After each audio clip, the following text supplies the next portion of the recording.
Oh, that's weird.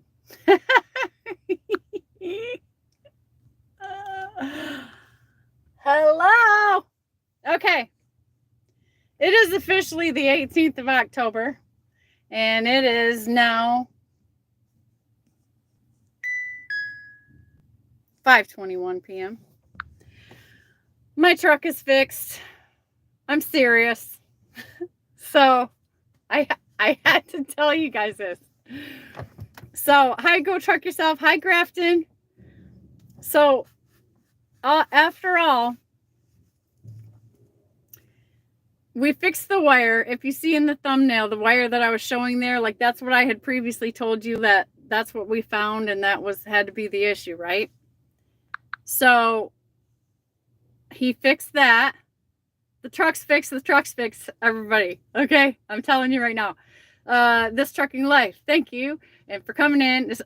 This is just a quick update to y'all. So hot seat and wheel burner and nomadic and old school new school. Thanks for popping in. Okay. So we fixed that wire. The picture in the thumbnail was what we had thought was the problem. So long story short, I got involved in trying to find out where this part was at, kind of raising a little hell after I got off with you guys today. He had me looking for the wire harness that we thought was the problem. Well, so I learned something today, so I'm gonna share it with you. So in this Freightliner, that wire harness, which we were trying to just find the section of it, turns out is not a part. And so I'm assuming that's why the Freightliner supplier sent the repair kit. They actually did send the part. We got it yesterday, but it was a repair kit. That's why it didn't register, because there was no wires attached. But that repair kit we ended up using for that wire that's in the thumbnail, because he cut it, attached it to the plugs, which is the repair kit, and then fixed that wire. Then we took it out of the garage and we did a little like drive around the lot, and the truck was doing the same thing. So he went and got the computer, plugged it back up. We were both sitting in here, and he was backing it up and moving it forward with the laptop on the dashboard. And because he was like, I don't know. He goes, after I get done today, I'm going to tear this truck apart, right? So I was like, oh. However, so he's saying this as we got the laptop on the dashboard, and he's moving the truck back and forth. I'm in the passenger seat. And so he noticed, even though the truck and the computer system and everything was not telling us that anything was wrong. However, we were back to the point where the transmission wouldn't shift out of first gear and the traction control light was blinking. And he's like, I don't understand. So as he's saying this, and he's moving the truck back, and then he moves it forward, and then he moves it back, he realizes there's 4 little boxes that tells you the data from the wheel sensors. And so he noticed the front one on the front steer was not changing when he was rolling the tires. That number was staying at 0, and the rest of them were changing because he was moving the wheels.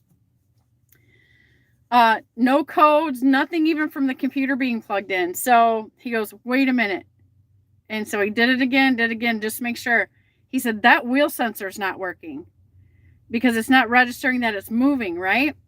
So, right. I know, Go Truck Yourself. You don't even have to tell me twice. So he goes, wait a second. So he pulls it back. You guys are going to, there's a kicker to the story. So we go back in the garage, and he jumps out and he takes off the tire, the steer tire. And as he's doing that, no, it's not the tone ring.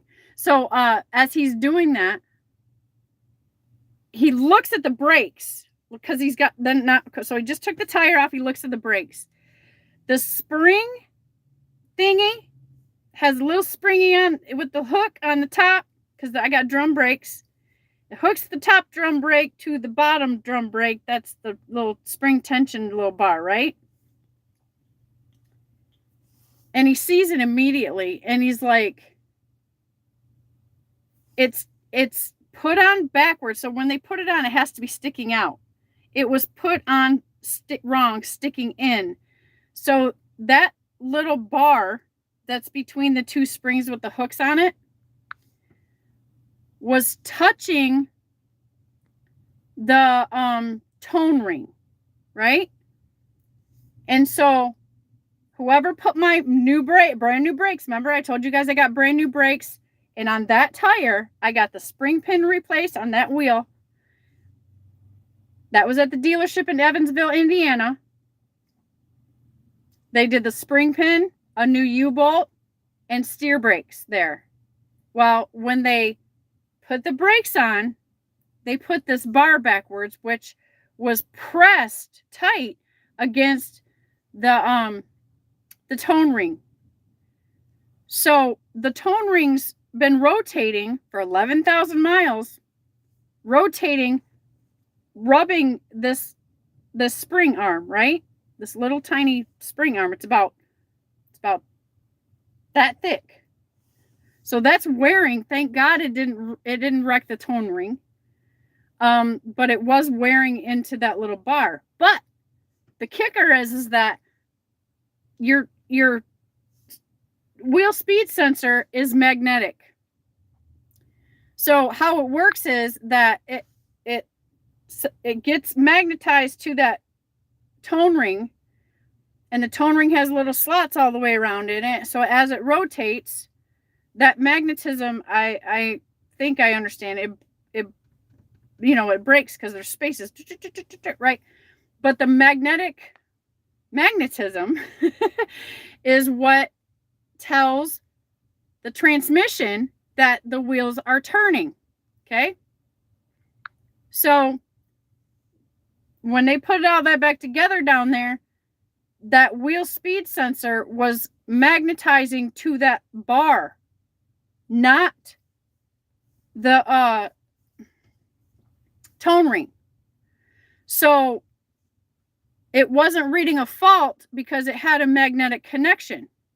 But in the truck's sensor, it wasn't reading any speed because that bar never moves. That's why we weren't getting a fault code. That's why the transmission wouldn't shift, because the transmission was getting the information that that front wheel was never moving.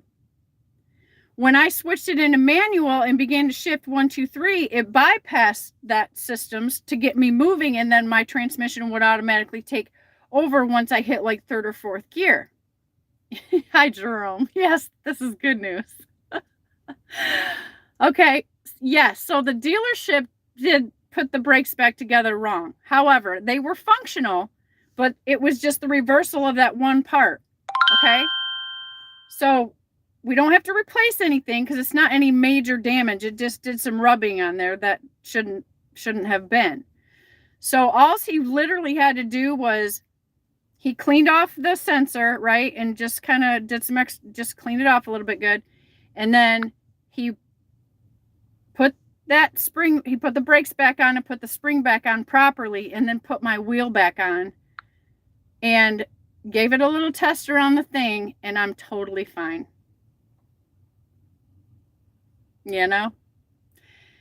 So that's great news. And so nothing was broken. It was just wrong. Thank God it didn't kill me or whatever. And I can't believe that came out of Evansville Freightliner. Like that's always been a good shop to me. Dart is going to handle that situation. So yes. And because the mechanic's going to let them know like what this whole bill should be billed to them, not me. So they'll advise me, Wheel Burner, about that. We'll go from there. Today's today. I feel like I'm so exhausted. The amount of stress and everything trying to get involved in the situation that I experienced after our live this morning was just like, I'm exhausted. But it's good. And he was just like, I can't believe this, because nothing made sense. Nothing was making sense. So, but when I was before we figured this out, I was calling on this wheel harness. This is what I was getting to. I'm sorry. I jumped off the thing. Okay. So that wheel harness, Mom always calls when we're talking, that wheel harness is not in pieces. I called Freightliner in Chicago, and they said, no, That's one. You have to buy the whole wheel harness. Wire harness. Sorry. Wire harness. He said you have to buy the whole wire harness, and it's $2,500, and it's on a 40-day back order. So once I learned that information and told the mechanic, he just used that repair kit that we had, and he fixed that wire and put those new ends, I'll call them, on, and then you plug it together. So that's fixed, and it's fixed properly without us having to replace the entire wire harness. So I learned that today. Yes, my ABS light was coming on.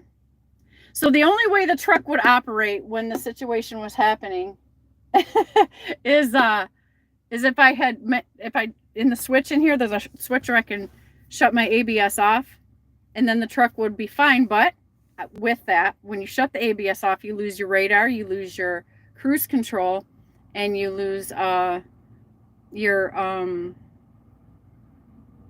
traction control. You have to shut the traction control off, and then it would work fine.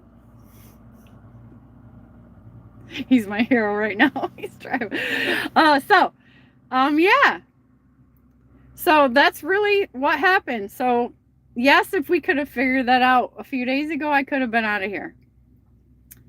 But turns out that's what it is. So my Evansville Freightliner kind of let me down there. And I'll let Dart handle the business on that because I got to get to running. And Sterling, Gary, all you guys, thanks for coming in for the update.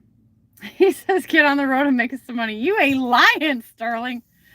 Go Truck Yourself says, what, WTF, $2,500 for harness? Damn, I'm in the wrong business. Yeah. Oh, and you can only get it from Freightliner. That is a dealership only part. Because I called Fleet Products. I got online and just started calling everybody. I talked to a parts specialist there, sent him a picture of this wire, because at that point we thought we were looking at for this new harness to replace that wire. Anyway, so that's the little path that I went on since I got off with you guys this morning. Wheelburner says, you are handling everything like a champ. Proud of you, girl. Thank you so much. Like, I'm so relieved, but the mental stress I went through just in this period of time, I'm just like, I feel like I could just curl up in the blanket and just like, I'm done. I'm spent. So, yeah. So really, let's look back at this for a second. But look how much I learned. Yes. I'm always appreciative of what I learned, right? So the transmission was unnecessary. That put me down a week. The alignment, which I should have gotten done at that same dealership in Indiana, Dart advised me against, which costed me 2 bad alignments at 2 shops after that, and a set of steer tires, which should not have been necessary.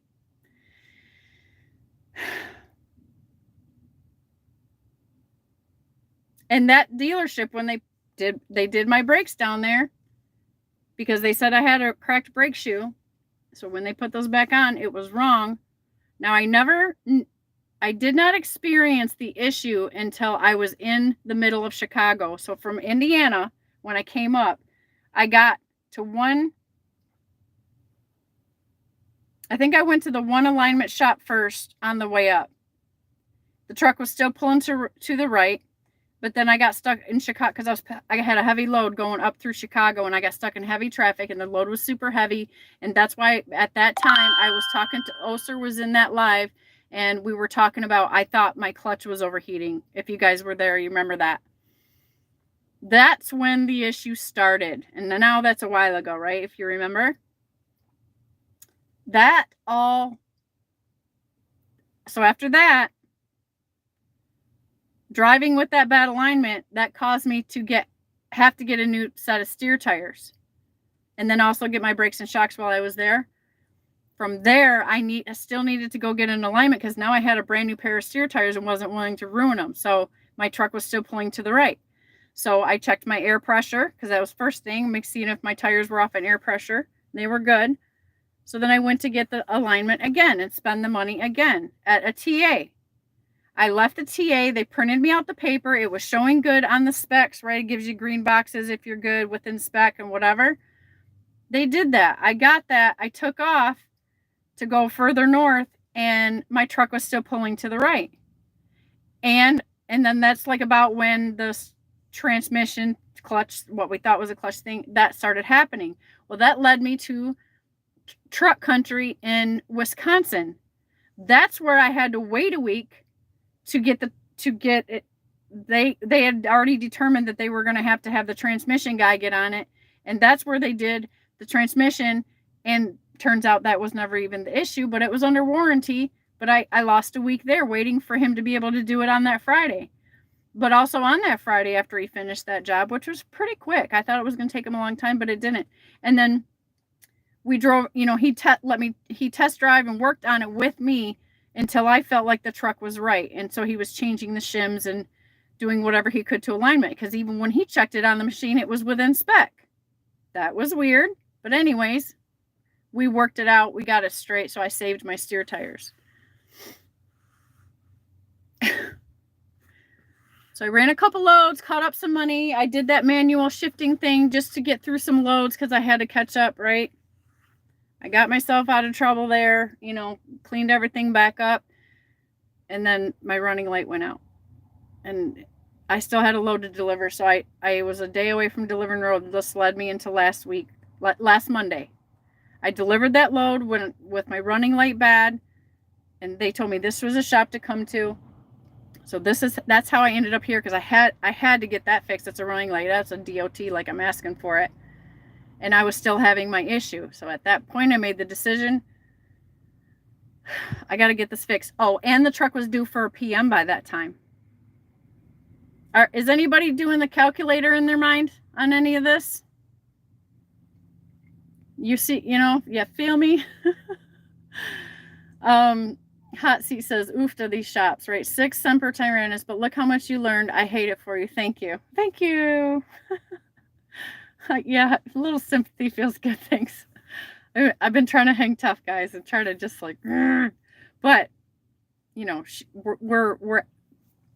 we're at the light at the end of the tunnel. Mr. Red Lady says, the guy I'm going to be working for builds his own wiring harnesses now. Unbelievable part shortages. Yeah. I thought back to something one of you guys said at one point, like, hey, I carry an extra harness in my truck just in case. I thought about that today. 6 Semper Tyrannis, this sounds exhausting. Grafting is right. I need a nap, right? I need a nap. Grafton's like, yeah, beer, right? Oh, believe me. No time for that now, because now it's time to grind. So that's the plan. But I'm exhausted from this. Like, I feel like I did all kinds of work or had a long day like that or something. I don't know. I'm just like, I think it's just the stress of it all, because I got really ticked when I was ending that live. I think you guys could probably tell my concentration just went phew, right, and I was like in butt kicking mode. So I'm sorry about the way I exited, but I think you felt for me. Plus, we had 3.5 hours in, so it was good.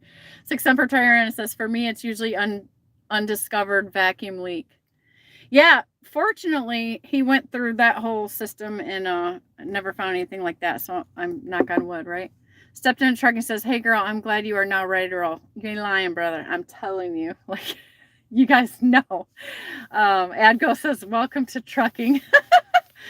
You ain't lying. But I am so relieved right now. I had to share it with you so that no one had to worry about this situation anymore. I thought I would let you free, and thank you guys so much for praying, worrying, being concerned, hanging out with me to keep me sane, and all of your encouragement. So hit the like. I'm not gonna keep you. I love you guys. That's the update. And I think I'm just going to make myself a nice hot dinner. My broker doesn't get in till tonight in the middle of the night. So I got a little time to rest. And I found a trailer. A driver was so nice. He was bringing in an empty and he gave me a trailer because someone stole my trailer when I first got here. So that was another thing. Now that I was ready to go, I was going to have to go get a trailer, find a trailer, call my dispatch, have them send me to go get a trailer, which a few extra dollars would cost me in fuel, right? Well, I just, when I got out and physically started like trying to see if there was any here on the lot, because there's a lot of trailers here and they're all loaded. This man pulled in and he was parking one, and I didn't think he was gonna like, I figured it was just another loaded trailer. And I was checking doors and he saw me and he said, "Hey, do you need an empty?" I said, "Yes." And he said, "I'm dropping one right here. You can have it." I said, "Is it good?" He's like, "Yeah." He goes, "It's fine." He goes, "Go ahead." That was such a blessing. That saved me like so much time, right? Because then they would have sent me to one of these drop shippers that they drop trailers at, and etc. Yeah, too much math. I know, right? Believe that's probably what I'm exhausted from. But I got right on it. I started getting on the phone, on the internet, figured out a part number, what we thought we were looking for, and then I was bent, right? So Adko says, when you get to roll, you sure are glad. Yeah. Oh, look at, like, do the math of everything I just said. It's exhausting to even try it. Stepped in a truck and says, "Yeah, change out the napkins on your lettuce." Yeah, that's thank you for reminding me. So that's it. So all of that, weeks and weeks, it was because way back when I was in that hotel, in 3 weeks they had my truck. I even went home. Remember that? I gave up at the hotel and I rented a car and I went home for 2 weeks. They had my truck that whole time. The last thing they did was the brakes when they were putting everything back together from fixing the spring pin, and that one spring was backwards. That's what the whole freaking issue was. Anywho, I'm sorry, Bull of the Woods. Okay, I love you guys. Good night.